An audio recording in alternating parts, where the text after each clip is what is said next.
good morning, good afternoon, good evening, depending where you're watching from. Usually, I don't talk about Nigerian politics. I don't talk about politics generally. Because right here in Canada, we don't have those kind of difficulties. So I really don't see anything much to talk about some of the time. And my channel is not about politics. If you check my YouTube channel, you go see that it's not about politics. I try to stay away from Nigerian politics to talk about anything there. Because if you say anything, they might twist it around.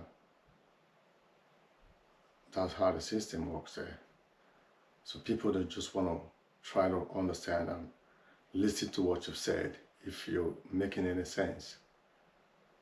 Okay, that is my right too. I was a Nigerian. I was born in Nigeria before I became a Canadian citizen. I'm so proud of Canada. They gave me everything I wanted. I'm proud of them. So God bless Canada and God bless Nigeria. So why am I saying this? Over the years, I have tried. Every time I watch the news, the kind of news you hear about Nigeria is really, really depressing. Not everyone can take it.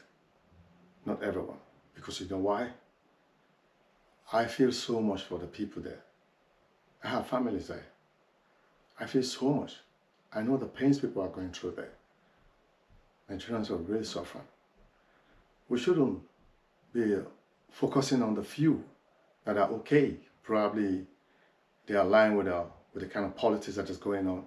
People are meant to just keep quiet as long as you get paid by your political parties, or probably you get in favor from them and you know somebody from there that is in government that you always get favors from. So they're meant to keep quiet. They don't say nothing. And most people have the kind of heart that they don't feel nothing also. I've had a different conversation with a lot of people, some people from Nigeria. And I understand, even when I visited Nigeria, I understand why they are like that.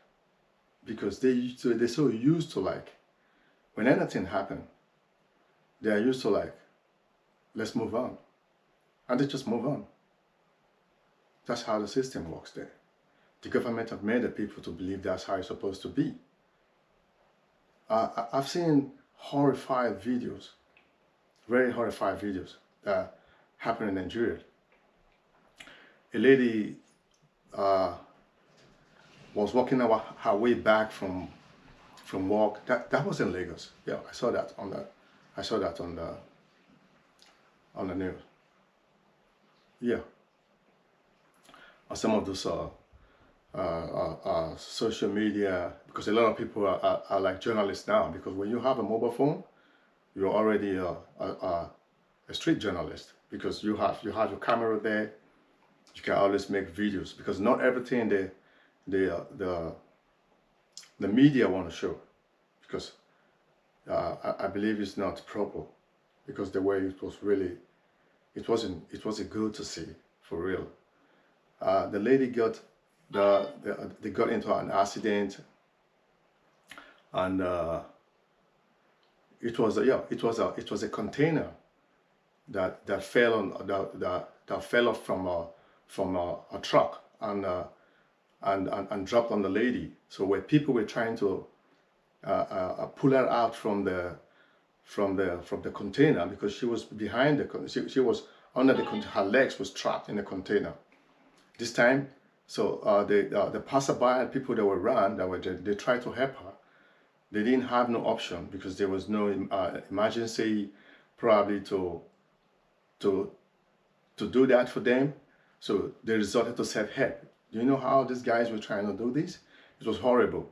I saw them trying to pull her out force, and some have those a shovel, yeah, Nigerian shovel. They started trying to cut off her legs. In the process of doing that, she died. So what am I saying? So the system is this. Even if I know Lagos State have an ambulance, but the ambulance can't even get there. Because why? The roads the road is not properly structured. They don't have a lane for the emergency route for the cars to go through easily, like the way we have here in Canada. There's emergency lane, and the cars are all organized, so nobody drive on that emergency lane. So that's always free for emergency cars to just go freely. So what am I saying this? So many things happen, okay, in that country. We know how, a lot of Nigerians knew how President Tinubu got into power. And a lot of people expected much from him. Okay, let me not say a lot of people. I expected much from him because of his past. He was once in Adeco and all that. We've been seeing how he's been pushing over the years to attain this position that he is now today. But after a couple of 1 year, I was like, no, this man, no. Because he's surrounded by people that are really, when it has to do with their greed is imaginable. You can't even think people like that can make a country work. It's not going to work. It's not going to work. And the government is now looking like it's only for the political party, APC. If you don't have ties with them, or you must have people connected to them before you can probably get your way out. The country is not supposed to be governed like that. It doesn't work that way. Now everybody's shifting, trying to get into APC and all that. Most governors can get into APC. Some are still going to get into APC. Because the reason for doing this, everybody knows. Probably they want to have their preferred candidate, the one that are going out. They want to have their preferred candidate in the next election to take over power. Probably they can share them from everything they've been doing in their corruption and all that. And some other ones, they want the second term. Some other ones are still remaining in their parties, but working for the president, for the political party in power, APC, secretly. That's what they're doing. They might deny that, but not all Nigerians are down. We know this, you know.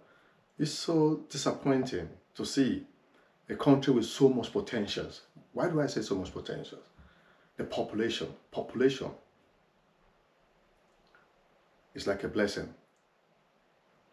People might want to say, I hear people probably say from the government, oh, we have so many population, Nigeria is this, Nigeria is that. Come on. It doesn't make sense. It doesn't make sense. The system is working against the people. It's not, the government is working against the people. It's not working, it's only working for the political, let me say, how do I put this?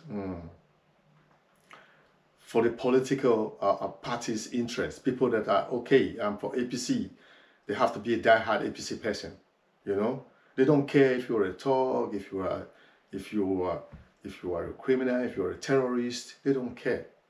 As long as you support APC, it's okay. So I don't understand. I don't know who is putting this into President Bola Tinubu.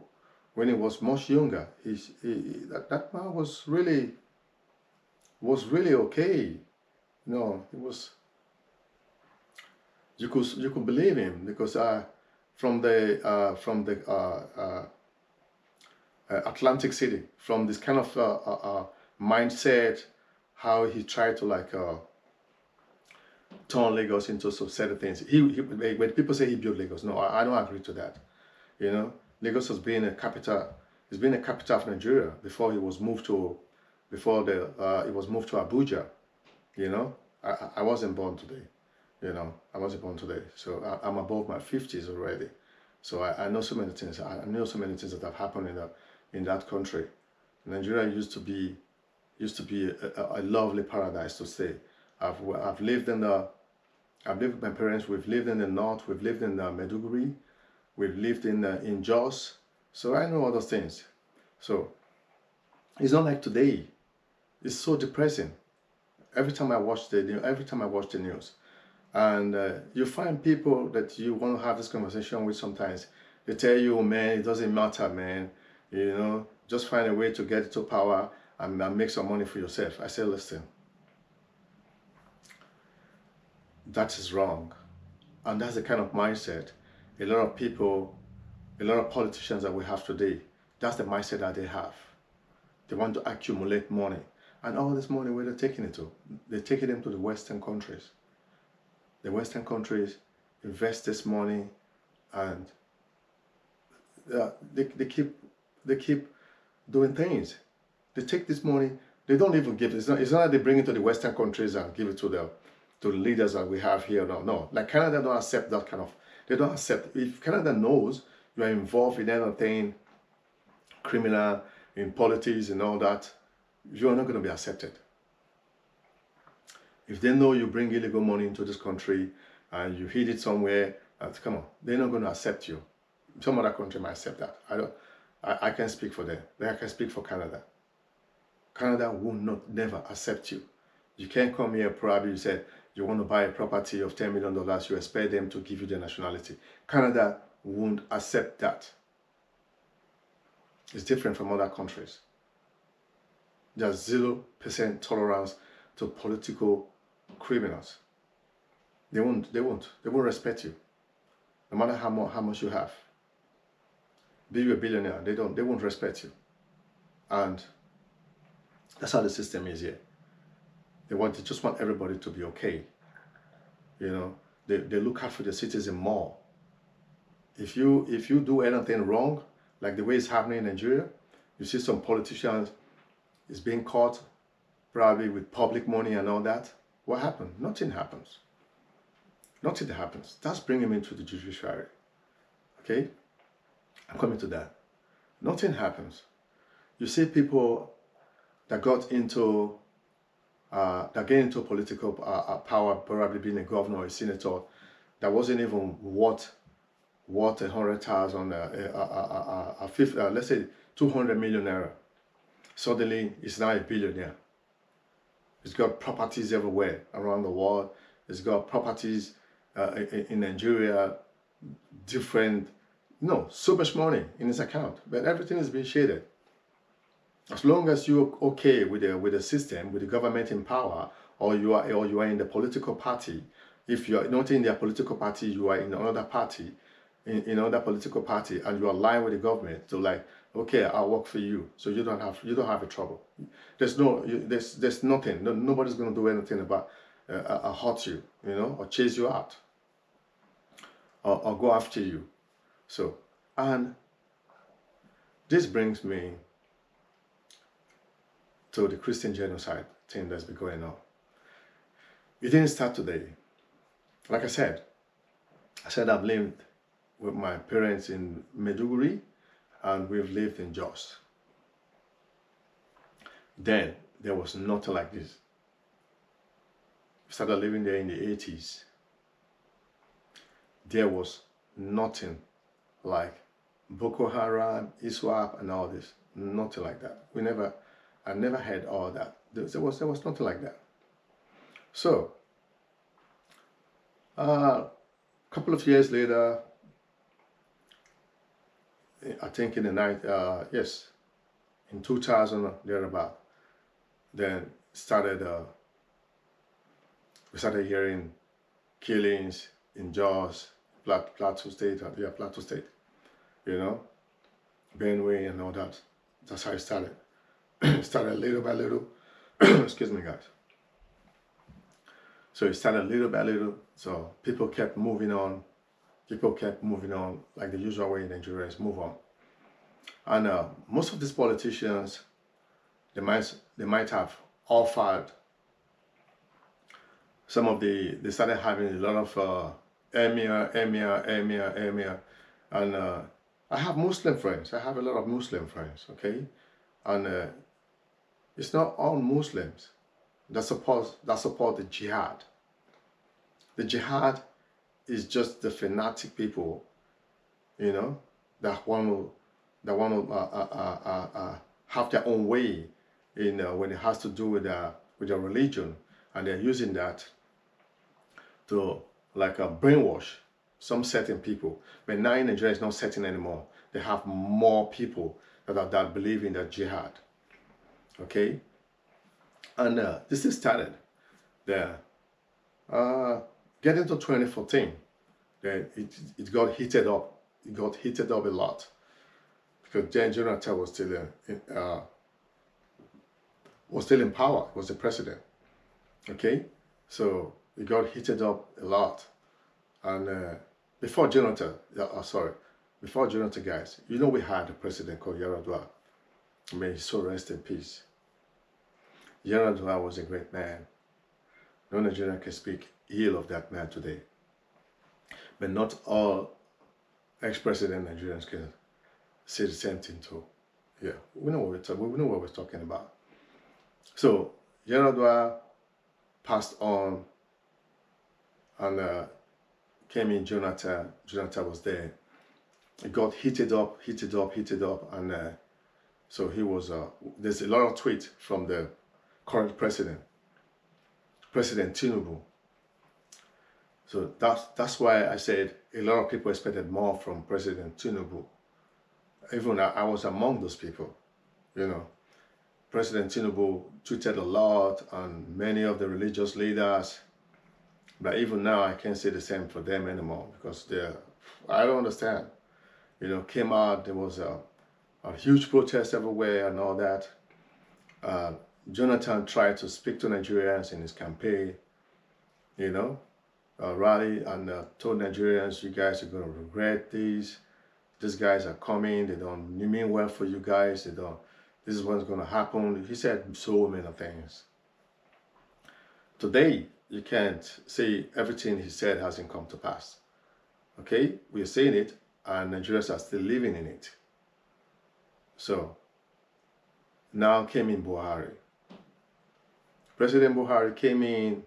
Few months later, he wanted the Ruga. Nobody really understand. A lot of Nigerians didn't understand the Ruga. Why people who have their own private business, the government want to give them lands around the southwest, southeast, and all that, right? And so many other parts of Nigeria. So they said, these guys are businessmen. If you rear cattle, you have to buy your land, and you pay for it yourself, not just giving them for free. So many governors kick against it. Then it wasn't like this. So maybe the strategy he used was different. Probably if it was Tinubu, the way we're seeing all the governors at the campaign right now, I believe all of them will accept it. So the Ruga thing didn't work.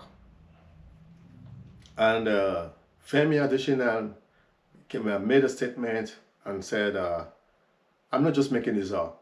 Everything is on, you can Google it and you see everything is right there, okay? I'm not making this up myself. I'm just saying, I'm pointing out to references of what is right there. You can find yourself if you Google them. Femi Adesina then said, it is better to give up your land, so that you can, it's better to give up your land, something like that, for you to save your life, right? So that was like, wow, man, what's going on, man? You know? After the terrorist name was, they tried to rebrand them to like, start calling them bandits. That's what they've been calling them. A lot of the media always say, they call it bandit more, even than calling them terrorists. You know, the only people you hear them call terrorists is, they say the ISWAP and the Boko Haram. So the rest, they said bandits. How are you going to know? Do they put on do they have a uniform that they wear that they write? They have to put it boldly that people to see that Boko Haram or bandit or ISWAP. I don't know. So the people like try to frame you know, they try to coin the words and change it. So I don't know. So it's crazy. So the killing of the Christian genocide has been going on for a while, for a couple of years. I believe after those guys lost the Rugal deal and all that, there's sort of the group called Mietiala. They came out several times. They having negotiation with the government and all that. We started seeing these some of the captured terrorists. They said the repentant terrorists. I was like, wow. They even make them wear uniforms, you know, giving them, taking good care of them. Like, I put it that way because these guys when they're looking haggard when they show them on TV. And some of them probably was they joined the army. We saw the video. There's a video there. There's an army guy said every terrorist can lay down their arms. They can become the country president if they work hard. So that's nobody stopping them. So we haven't seen any terrorists being condemned to death or anything over the years. And these guys, most of the time, you see them having meetings with governors, with government officials, with the military being guided, and they're carrying all sophisticated arms around their neck.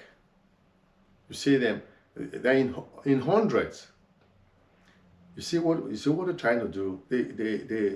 They're like making the people to believe that we own this country and we have people protecting us.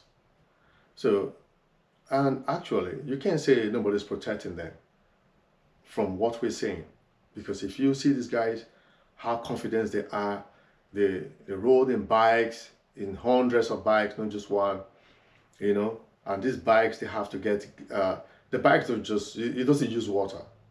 You know, they need gas, okay?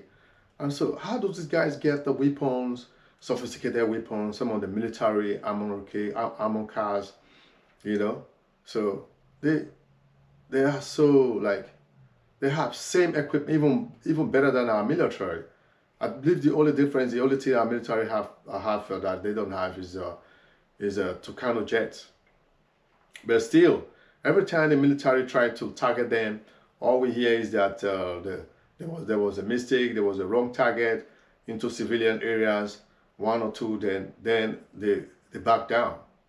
So nobody want them to go up there and be killing innocent people instead of going for the terrorists, you know. So this has been going on, and they have so many people speaking for them because they have so many emirs over there, so many,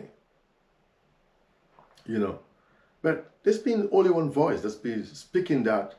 You see that man, you see, oh, this is different, you know. What's it called? The former central bank governor, what's his name? Is an emir. His name is escaping me. I think I'll remember. He's been the only one that I've seen that is against how the system works. But now it's trying to look like the way you don't expect the Western countries that are trying to like speak up for us. Because our senators are not ready.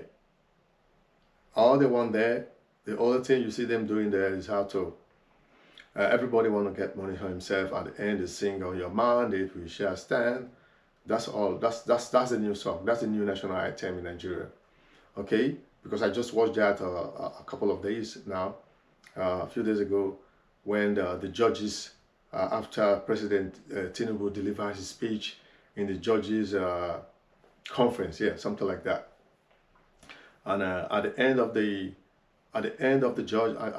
conference, when he was leaving, they started singing "On Your Mind, If You Share Stand." Everybody rose, and I was like, "What's going on?" You know. So I don't understand.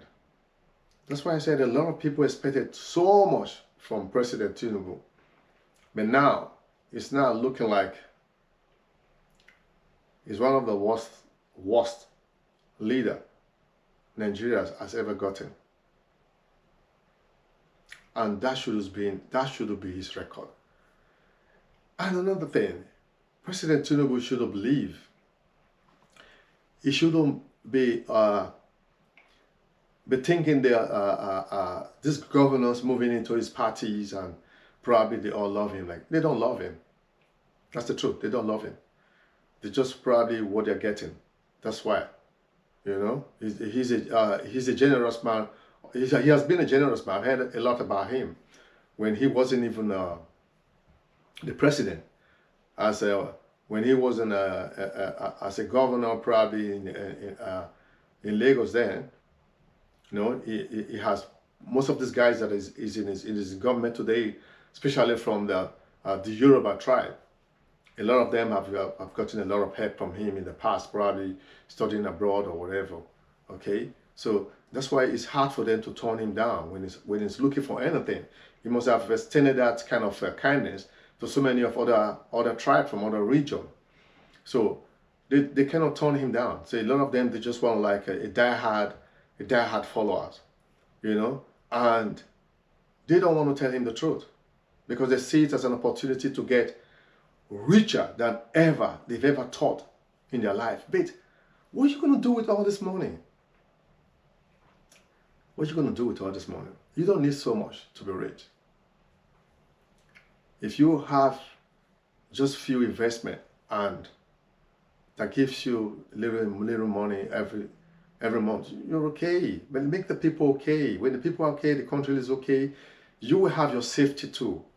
Because you see these guys, every time you see them going out, you see them with convoys, military men, they're all scared. Even as they are wearing the normal traditional outfit in Nigeria, Agbada, they all have bulletproof inside. They're scared. But when they travel outside of Nigeria, if they're visiting anywhere in Europe, anywhere, you don't see them. They're very relaxed. They can even jump in a train and get on a cab, on a taxi, on Uber. You see them just, they're so free. They even feel the comfort, but they don't want to say the truth. They move around. They can go to the park. If they come here to Canada, they can go to the park. They can relax. They're very free to move around, walk around in the mall and all that. But when they're in Nigeria, the moment they're stepping out from the plane in the airport, there's already more than 50 or 100 security men outside waiting for them. Then it's like they're making people believe they've already accepted Nigeria to be their business center. That's how it is. It's like a business center now. Just go make your money. Their kids don't live there. Their kids don't school there. But sometimes they want to blame other people. They say, oh, is your kids not schooling abroad also? Most people were forced out of that country. They were forced out. They didn't see no future in that country. And most people felt the danger is not just for the people it's happening to right now in other parts of Nigeria. Like in Benue, in Plateau State and all, most of those states, Katsina and the rest. The danger is not just for them alone. There's kidnapping happening everywhere. You see, sometimes you see some videos that pops up from the online. You see people traveling around Lagos to Benin, the Ore Road. You see people being stopped from their transport vehicle. They've been taken by kidnappers and some being shot. I saw one that about a couple of weeks ago. The one, what was this guy's name? Very dark man. You know, him and his crew, when they were in the bus, and I saw how the policeman, how he jumped there. They were saying, oh, kidnappers are in the front. Let's go, let's go. Then it was like a movie, but it's not a movie. It's so sad to watch. In a country, they say they have security. And the military men were around, and they end up getting to one of the guys that's been probably shot by the terrorists, and they took that one away. The guy, the very dark man guy, that's a big risk. So not everybody will do that, okay? And they took that guy and probably took him to the hospital. That's where they're going to take him to. So you see all this happening in the country, and when this genocide thing pumped up, because in Nigeria media, they don't allow them to talk much about those things, okay? I know they started talking about it, but the government still, they're still denying it. They said nothing like that. There's no genocide happening. That people are being killed. The Muslims are being killed too. The Christians, not only the Christians are being killed. So just listen. I don't understand how any government will be saying not only Christian is being killed, the Muslims are being killed too. Okay, if the Christian is being killed, okay, you already agree to that. That is not only the Christian that's being killed.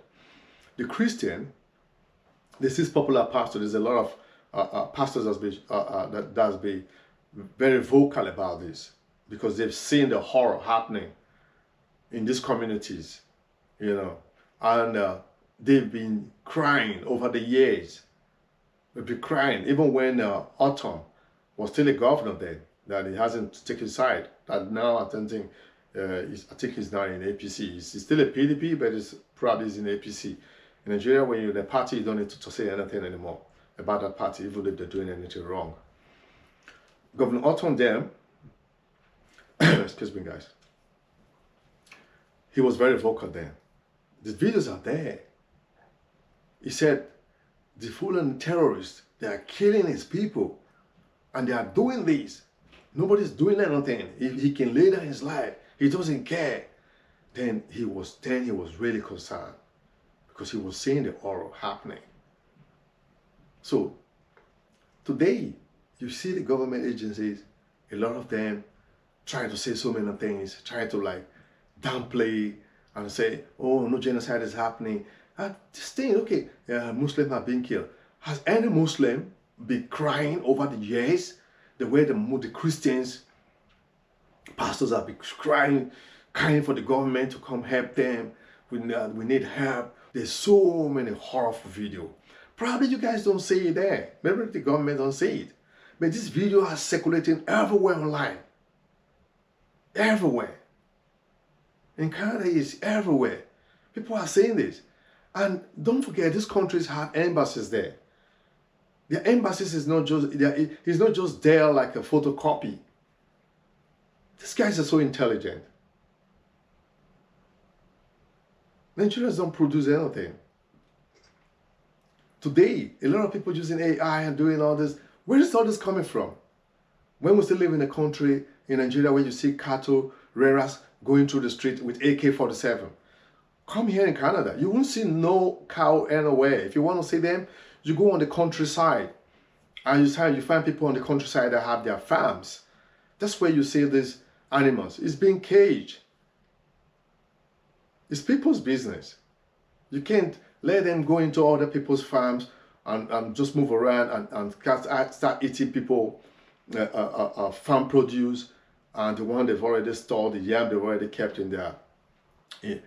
They kept like probably they want to go sell, and you see this you see the cattle raider going there with their AK-47, and when anyone tries to stop them, they get shot or killed, right? So how is a country supposed to function like that?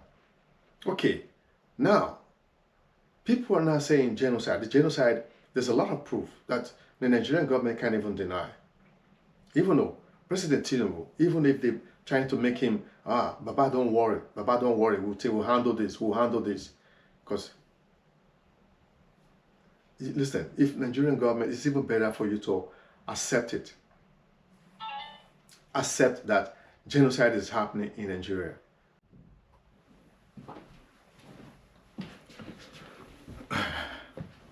Yeah, guys. Sorry about that. My battery died, so I just have to switch the battery. That was what happened.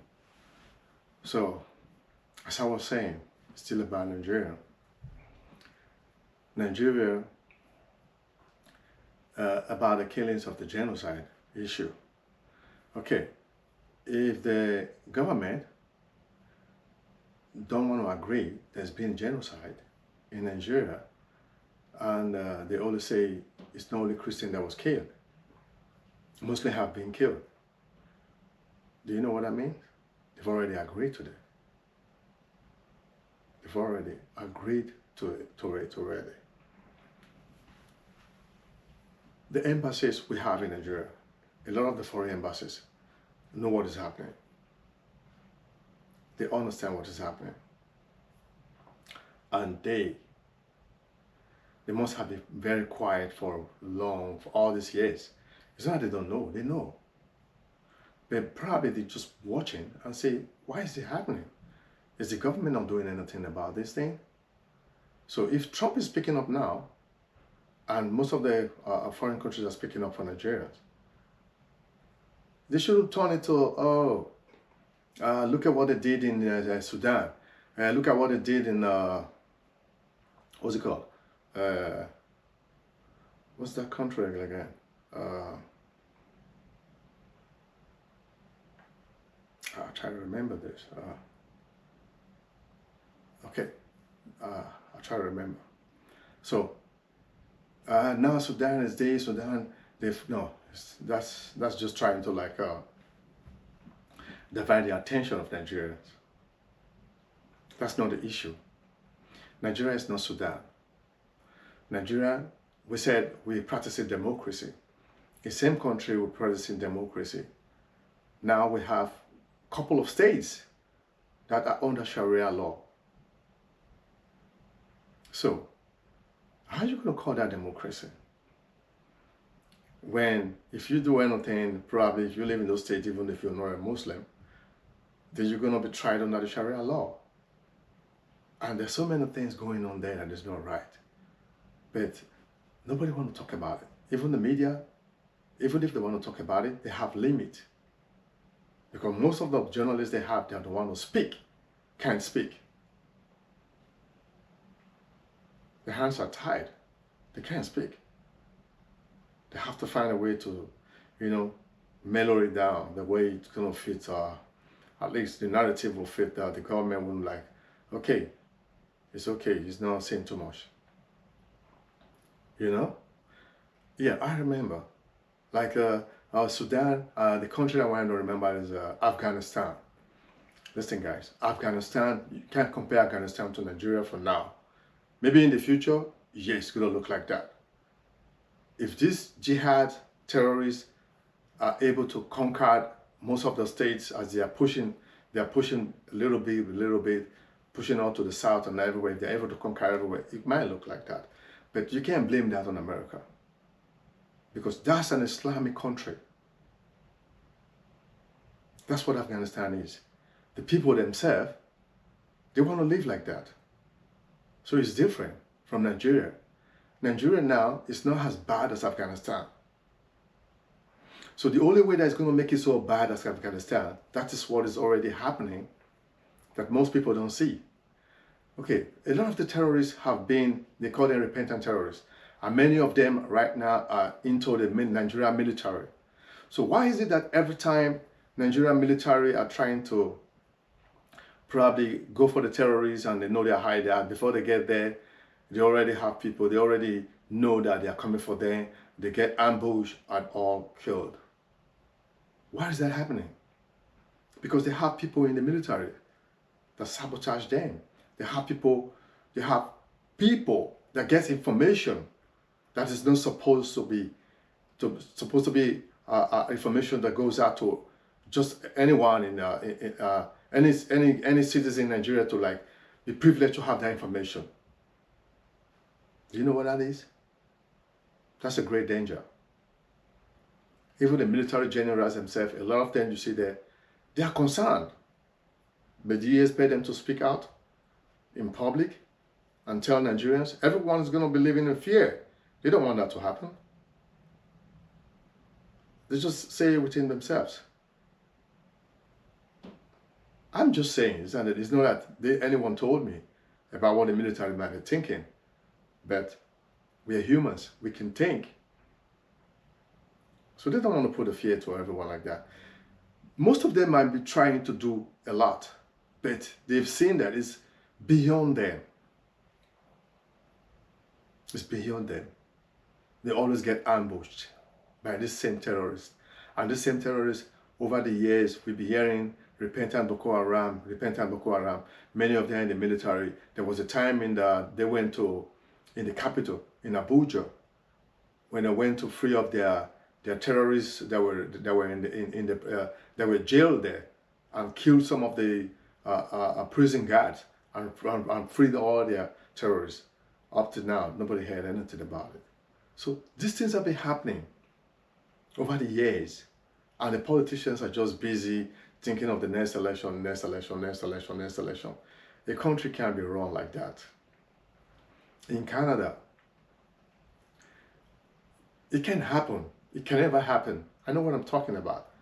That a whole 50 men on bikes, they will just run into on the countryside. Here we call it countryside. We don't say village, because it's all developed. There's lights, there's everything. Okay, these are basic amenities that people are supposed to have. You know, in Nigeria, they celebrate everything. When they make road, they celebrate it. The governor has to come there to cut some ribbon to make people believe we're doing something great. This is supposed to be, this is just a normal thing. It doesn't mean to be celebrated. It's not celebrated because a lot of people don't know. So it's okay.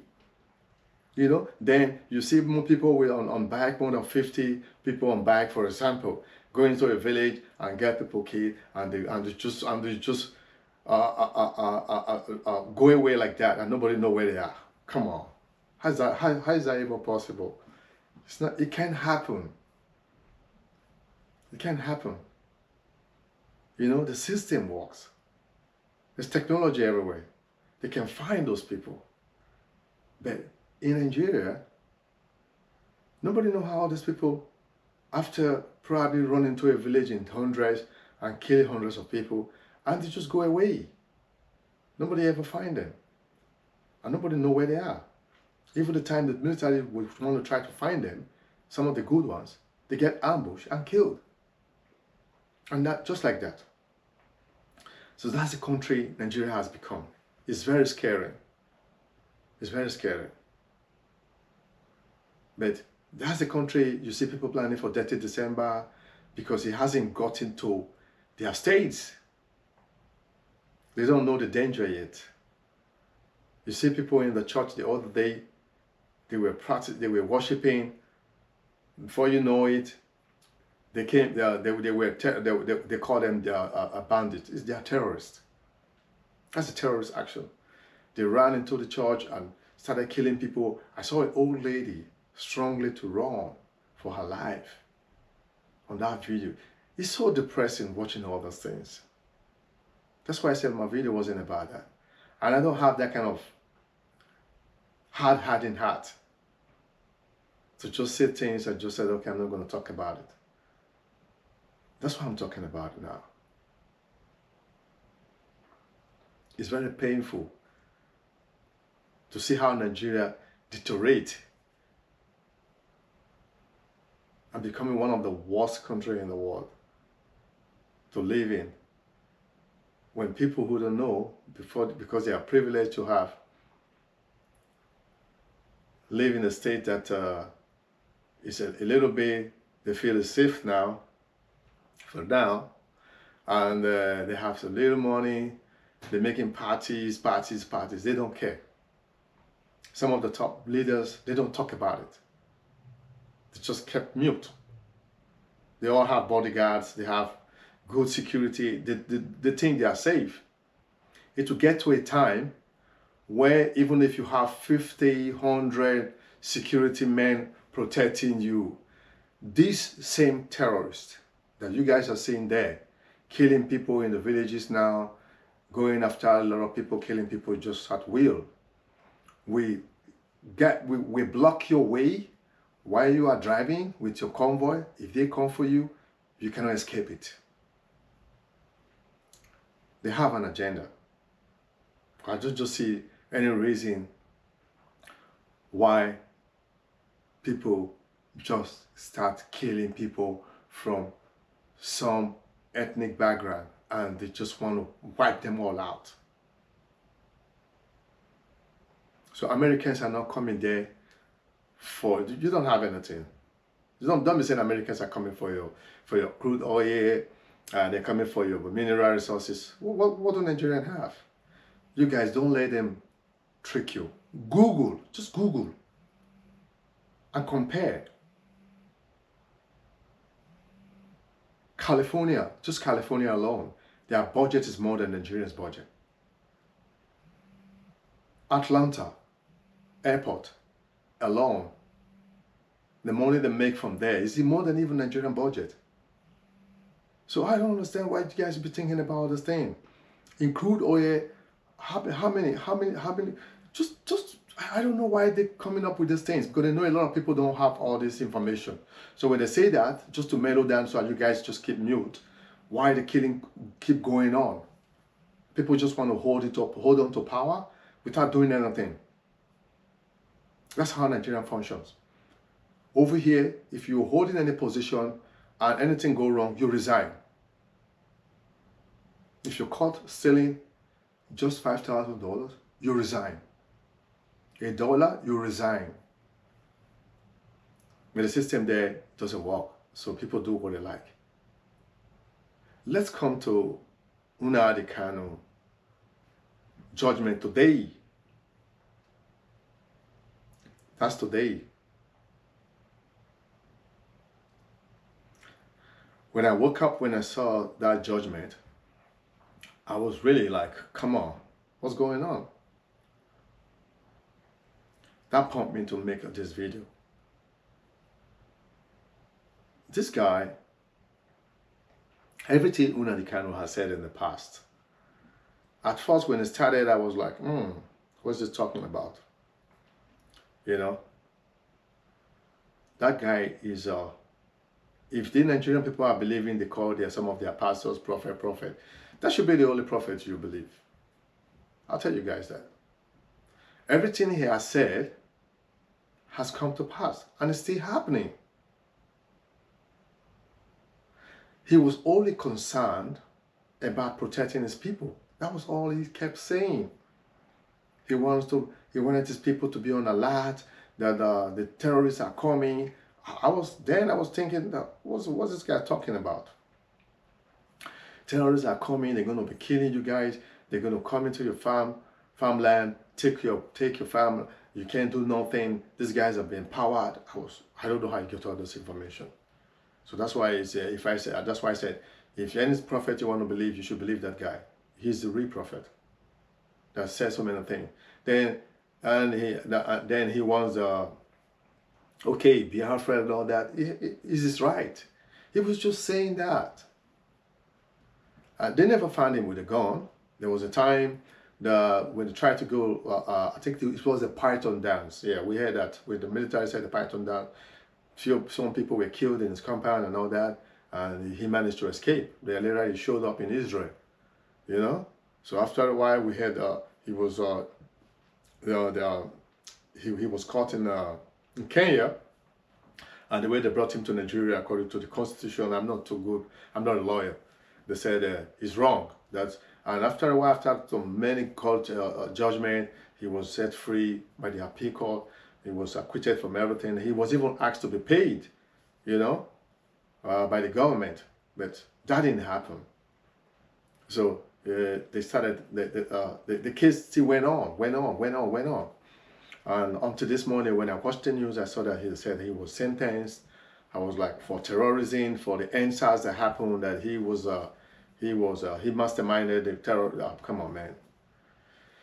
Even Nigerians that are even daft, that don't even know anything, will know it doesn't have anything to do with NSAS protests. NSAS protests got the violence was much. That's happened because I believe the way the military swing into action, instead of them to take that kind of action to the terrorists terrorizing the Nigerians over there in Plateau State, in Benue, and all those other play areas, right? And a lot of people were shot on the NSAS at the third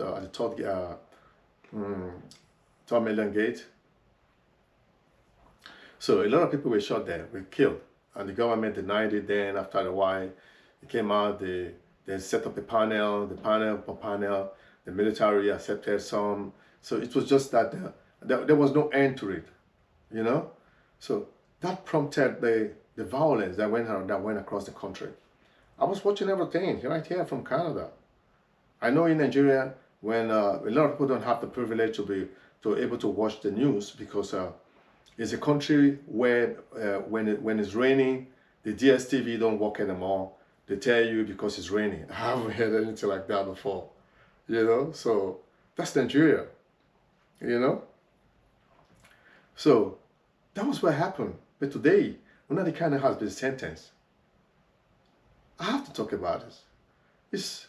I don't know why you guys think it's okay when terrorists can be having a free day, having meetings with governors, and after killing hundreds of people, they've been forgiven, and I said they're repentant bandits, they're repentant terrorists. That's all we've been hearing over the years. And Nnamdi Kanu has been he's been, you know, shut down because they don't want him to speak for his people. But another thing I'm thinking is this. I think he's from Abia, right? Most of the politicians they have in the East, they don't want that guy out. They're scared of him. Even if Tinubu probably might be thinking to let him go, the politicians in the East, they must have been pleading with Tinubu. I'm just saying that please don't let this guy out. Don't let him out. Don't let him out. You know why? Nnamdi Kanu have the kind of support no politicians in the East will get. They don't have it. That's the only mistake I'm always saying he made from the beginning. If you wanted to achieve anything, he would have just be able to be a little bit calm and organize the people, vote all the governors out, vote them out. Put people who are competent in every state. Every senator, people are competent that can speak for you, that can speak for your people. He has that. He has that. He still have it. That's why these politicians are scared. They are so scared of him. And Tinubu, with the kind of a man he is, if they go to him and say, Baba, please, we don't let this guy out. It's going to ruin our political, we've been building over the years, because they are so like close to him. He might want to listen to them. You know, Nigeria state, we don't have that kind of democracy that they'll tell you the judges, they're on their free will, they are doing their own thing, even if they deny it. Come on, man. You've read Dele Farotimi book. You guys should go buy that book and read it. I have one I got one for myself then. You know, The Criminal Justice of Nigeria by Dele Farotimi. Listen, these guys in the East, the political people over there, I might single some out. Some few ones are out. Like the Abia senator that is always showing up in court. You can see that guy speaking passionately about the release of Nnamdi Kanu. And this other guy, I think he's from the Labour Party also. That guy is also so concerned. The ones that mean worse for the people, it's easy to know. And the Abia state governor that I still see that is still okay, that he's trying to work for his people. Such people are not scared of Nnamdi Kanu. But I would say the rest of them, they're scared. They're scared. If Nnamdi Kanu is out, he has a political will. The people there, that most of the Eastern governors are going to use to ring their election, they're going to work against them. If Nnamdi Kanu is out, they'll work against them. And without these people, these governors, they are powerless. Nnamdi Kanu have the loyalty of the East, not just the East. Most of Nigerians see that everything has been saying is happening now, and it's still happening. Now foreign countries are speaking up. Trump just said so many things, and a lot of it's happening now. Everything he said is happening. It's still happening. He hasn't lied. And he wasn't found with a gun. He's not a terrorist. I don't see him as a terrorist. If Nigeria's government said he's a terrorist, I don't know why they're doing that. President Tinubu, I just want to plead to you. Release that guy. Release him. Release him. Nnamdi Kanu is not a bad man. He's just a brave man. much braver than most Nigerians. Braver. Too brave. I don't even have that kind of courage. I don't have it. That's the truth. But a lot of people say him like, oh, he's coward, is this. I only just pointed out where he made the mistake of not taking over power from the East. He would have been able to do that. He doesn't want to be a governor. He doesn't want to be. If he has had that intention, probably he wouldn't have been in this situation that he is now. But he has the power. He has the people. The people know he's ready. He's ready to lay his life for them. He has the political, he has the followers to change all the governors in the East. And then he will have people who are really to work for the people. And any governor installed by Nnamdi Kanu, if Nnamdi Kanu campaigned for that governor and he gets into power, he's going to work for the people. They don't want that. They just want a way they can always be like the oppressive governors. That's what we have in Africa. I'm talking about Nigeria precisely. That's what we have. That's where I'm from. Let me talk about Nigeria. I don't want to extend to other African countries for now. You know? So they don't want Nnamdi Kanu. They don't want a man like that. He's courageous. He's brave. You know? So, President Tinubu, please release Nnamdi Kanu. Nnamdi Kanu is not a bad man. He can break that peace we all need in the East. And he was always speaking that every Nigerian should be ready, that these terrorists are going to be killing people. Since Nnamdi Kanu, they got arrested, how many Nigerians have died since then? So, thousands of Nigerians have died. Everything said is true. So don't let these politicians in the East that is hungry for power, that don't want to leave power, and they know if Nnamdi Kanu is out, they are done. That's the truth. They are done. They cannot, if they are senators, they're going to vote them out. If they are governors, they're going to vote them out. Because the people who are going to ring the election for them, who are going to be their campaign, whatever, they're all going to support whoever Nnamdi Kanu is supporting. And the East will start to see a lot of progress. All these billions of naira they get every time that they don't do anything with it. All they do, they just go do some scrap, whatever, roads and all that. And in the next 1 month, it's washed away. In the next 2 years, it's washed away. And they just bank all the money for themselves and their families. That's what they do. I don't know if people are against progress, if people are against good development, if people are against good governance. I don't know. That's what is happening now, and the people are powerless. I'm speaking for Nnamdi Kanu. President Tinubu, please, release him. It's not against you. It's not against you. Everything he said about the terrorists killing Nigerians, they're going to come to this, they're going to do that. It's already happening. And since he has been arrested, they're still killing people. Is he the one doing it? No. He's not the one doing it. He's not doing anything. He's just there. He's frustrated. I know even if you have the way to have released him, ever saying, these people have been doing this even during the time of Buhari. And they continue when you got into power. This thing has been happening. Most of the Eastern governors don't want this guy out. They don't want him out. They're scared of him. He's a man you can't bribe him. You know, somebody is contented. Not everybody is like that. But you can't bribe Nnamdi Kanu. He doesn't need money.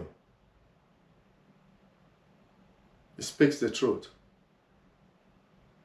And Nigerians, you know, a lot of these men, they don't want you to be bold enough to stand in their front and speak. They want people to bow down their head like slave, and when they are talking, you just say yes, yes, yes, yes, yes. That's what they are used to. But every time they travel out of the country, they themselves become like a dumb. They won't say nothing. They know they are in the system that works. They don't want to step on anybody's toes. Even when they're outside, they don't want to be charged for assault or anything. They are so careful. They all travel abroad. They all have houses abroad, even if they don't declare it. They all have these things. They know how the system works. They've taken Nigeria to become a business. They've made up their mind that Nigeria is a business center. Just make your money. A country cannot run like that. And with the way they kind of Sharia law everywhere in the north, I don't know if we're Nigerians, if we are same people, or if we are just forcing ourselves to be the same people. The system is not working. It's not working. It's not working. Yeah, we don't look like same people. Some people want Sharia law. They want to be governed by Sharia all their lives. If you say anything, they might misquote you and say you said something to their God and all that, and the person is beheaded. And most of the pastors of Nigeria, they won't say anything about it. They're scared. They just want to stay in their business center and make money. But some speaks. Nigerians are not dumb. So the world is tired of watching the kind of killings happening in Nigeria. If the Christians are shouting genocide, there is genocide going on. And the Muslims haven't been complaining, shouting the way the Christians have been shouting. So why would they say it's not only Christian that's being killed, and Muslims have been killed too? So that doesn't have anything to do with the Christians that's being killed and the leaders of and the Christian leaders that are shouting the genocide going on. Thousands of Christians are being killed. And that's what is happening. Americans, before they start to say anything, they have facts. You all know, they're one of the most smartest countries in the world. Their intelligence is the smartest, is the best in the world. You can't downplay that. If you accept it, that there's genocide going on, that this is the problem Nigeria is facing. There's jihad going on. Most of the clerics, most of these leaders, most of the people you have in your government, some know what is going on. You might not know what is going on. They might not want to open that to you. That must have been their secret meetings. President Tinubu, release Nnamdi Kanu. We don't know what's going on in Nigeria. It's a scary place. Last time when I visited Nigeria with my kids, then they were still very young. They were scared. Why? They saw policemen, military men. In fact, we were embarrassed with guns and everything. Even at the airport, we stayed in the airport for, we got to Nigeria around 9 p.m. Yeah, 9 p.m. we got out from the flight, and the immigration, then the embassy here, that was 2021, yeah. The embassy here wasn't functioning. The embassy was closed, and my Nigerian passport was already expired. And yeah, it was just a few days. Yeah, mine hasn't expired. It was just like 3 months to expire, because that was the one I got from the embassy here. And my wife's one was already expired. My daughters don't have Nigerian passport. So because we couldn't get a visa, issue the visa for them, I thought probably because they were born here. And we flew into Nigeria. They were still very young, 2021. We were like, I could call that's like a kidnap. At this time, we haven't eaten. We were trying to just get out from the airport and go and get to our reside place to relax. We were in the airport till around 1 a.m. From 9 p.m. to 9 a.m. Now they'll call out this way, you have to do this, you have to pay this for the visa, you have to pay. I was even ready to pay. I started wanting to give, at the time they just started bringing that, because I knew that was where they were going. At the time they started saying, okay, you guys wait here, they don't have passport, why are they here? Why did you get visa for them? I said, listen, the embassy is closing in Canada. And they're my daughters. I thought probably they are with me. And that's not going to be an issue. If I have to get a visa, you guys will do it here. And they didn't want to do it the legal way. They started talking, going to different offices, coming out and all that. After a while, some said, oh, it's money. I said, if it's money, I'm going to pay. I have dollars. I'll give you some dollars. These guys, they were scared now. They didn't know how to accept it. They were now talking within themselves. That took hours. We stood there till around 1 a.m. That was where I started feeling the danger of Nigeria. At the time, they let us leave the airport at about 1:30 a.m. We were out. We got out of the airport. There was nobody outside. Everywhere was so dark in Lagos, in Mohammed Airport. My uncle was there. He was outside. He was already frustrated because he couldn't come in. He didn't know what was going on. My phone wasn't working. Then he has to call somebody that was working in there. I guess he has been calling friends to friends from out he knows, and they finally hooked him up with somebody in the airport there that brought the phone to us and said, "Are you Eugene?" I said, "Yes." And I took the phone and I started talking. And I told him we're in the airport. He was frustrated. He said he hasn't seen anything like this before. At the time we came out, the whole place was so quiet. It was dark after we went to go pick he wanted to go get his car from the parking lot close to the around the airport there. You guys know where I'm talking about. There was some other people, that homeless people around the airport there in that midnight. They all came out, but thank God I didn't let them bully me, man. I was like, hey, what do you guys want? Because my daughters this time were scared. They were like, Daddy, what's going on? What's going on? What's going on? I started regretting why I brought them to Nigeria. You can't find those kind of people around in the airport here. You can't find anyone like that in the airport. It's light everywhere. So come on, you can't find anything like that. Even if you come out from the airport, around 3 a.m., 4 a.m., you won't see anything like that. Everywhere was so dark. These guys were coming out. I think there was still construction going on around there. I don't know. It's crazy. Looking tired and wretched. They came out and I was like, I felt so bad for these guys. For anyone to be in that kind of environment at that time, you know, he's frustrated. He doesn't know what to do. Probably doesn't even have a home to sleep. And they can survive. And you see, these are the same country. You see, the governors are all billionaires. You can't find a billionaire governor here. You can't. They're just normal people. I can walk to see. I can see my governor. I can see my senator anytime I want to see them. They don't feel they are above you, or they've surpassed a kind of level. Like Nigeria say, "Are you on my level? Do you know who I am?" Those things don't exist here. You know. So that night was a horrible night. My daughters were like shaking. At first, when I got out, I just felt, oh, the airport was just like, I almost forgot that the airport was a little bit like some few hundred or two, close to like 100 meters away. But the environment was so dark. My daughters were scared. And we had our luggages, and my luggages before I even came out, they've already opened some parts and tried to open. I saw so many things, man. I was just like, what's going on?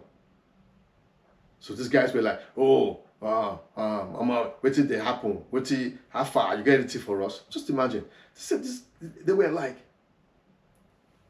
I don't know how those guys are living around that airport area. It's dangerous. If I have to stand my ground, only God knows what's going to happen. And it did seem like an easy prey. So they saw that this guy, man, come on, he's huge and he's man, he looks like he's ready for war. I told him, I say, hey, more not near me, oh.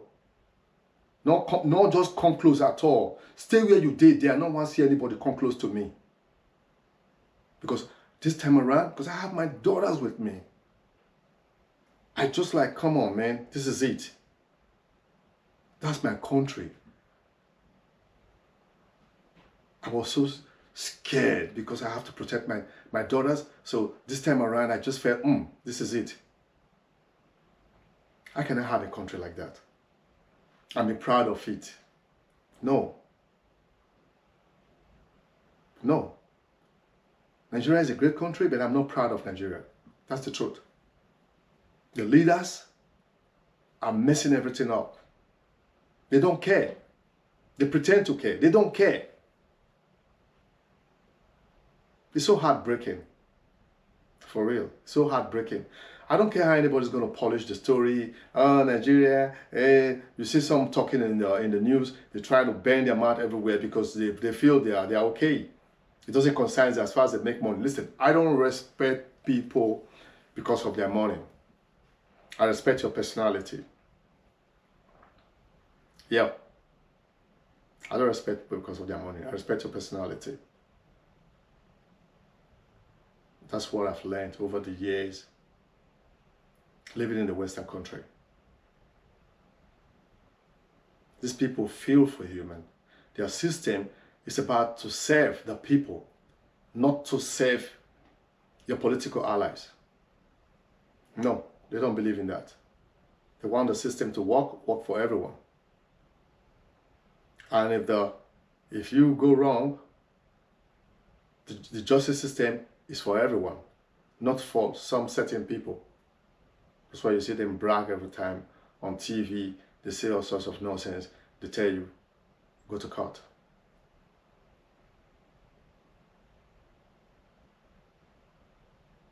I don't know. It's very sad. President Tinubu, please release Nnamdi Kanu. If you want to work with the Americans to see how you can solve the security problem, but know that in the Nigerian military, I believe there's a lot of people sabotaging the military. That's why every time they want to go after the terrorists, they get ambushed and killed. So maybe people in your government, you have to shine your eyes. That's how Nigerians say, they say shine your eyes, right? It's crazy. Please, release Nnamdi Kanu. If terrorists can be having meetings every time with governors and they've getting pardon every time, repentant terrorists, that's what we'll be hearing. How do you want the world to see you guys? How do you want them to see you? Because this started since APC came to power. We'll be hearing repentant terrorists. I haven't heard anything like that in my whole life. Repentant terrorists? Terrorists repent? How? What about their victim? So the victims will just see you every time you say they are repentant terrorists, and this same terrorists have killed families, killed babies, killed mothers, killed fathers, and at the end they are called repentant terrorists. And why innocent people are being bullied every day? It's sad. It's very sad. Okay, and Nnamdi Kanu, I don't know. It's very sad to see him going through all this. If you release him, he can change the East. If the Nigerians really want development, they have to release Nnamdi Kanu. I know his strategy must have changed. Now, if he gets out, probably he will change. He's not going to. I don't think he's going to go on the same style he's been using. No, he has to find a way to change those governors and put the right people there so they can work for the people, develop the states, the East, because the Eastern people are doing great in Nigeria. We all know that. We all know that. But the kind of politicians they have now, a lot of them are not good for them. But they can't do anything because they have the military might. You know? Okay, guys. God bless Nigeria. I hope for the best for Nigeria. It's sad. Bye, everyone.